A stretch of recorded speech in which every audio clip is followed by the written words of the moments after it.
ഞാൻ നാരായണൻ. ഇത് ഞങ്ങളുടെ ഫാമാണ്, പ്രകൃതി ക്ഷേത്രം. അതിലെ ഗോക്ഷേത്രത്തിൻ്റെ മുമ്പിലാണ് ഇപ്പോൾ ഞങ്ങൾ നിൽക്കുന്നത്. ആളുകൾക്കൊരു മോഡലായിട്ട് ഉണ്ടാകണമെന്ന് ഞങ്ങൾ ആഗ്രഹിച്ചു. കാരണം ഇത് പശുക്കളെ ഇഷ്ടപ്പെടുക. കൃഷി എന്ന് പറഞ്ഞാൽ വിത്ത്, മണ്ണ് മാത്രം പോരാ, വെള്ളം മാത്രം പോരാ, അതിന് വളം വേണം.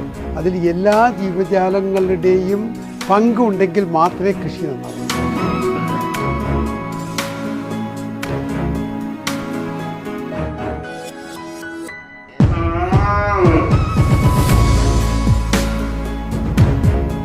ഈ ഗോമാതാവിനാണ് ഏറ്റവും അധികം പ്രസക്തി വരുന്നത്.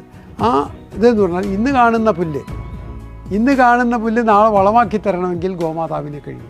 ഗോമാതാക്കൾ നിൽക്കുന്ന സ്ഥലം ചന്തമാവണമെന്ന് അവർക്കൊരു മോഹം ഉണ്ടാവില്ലേ? അവരുടെ മോഹം നമ്മൾ സാധിപ്പിച്ചു കൊടുക്കുന്നു.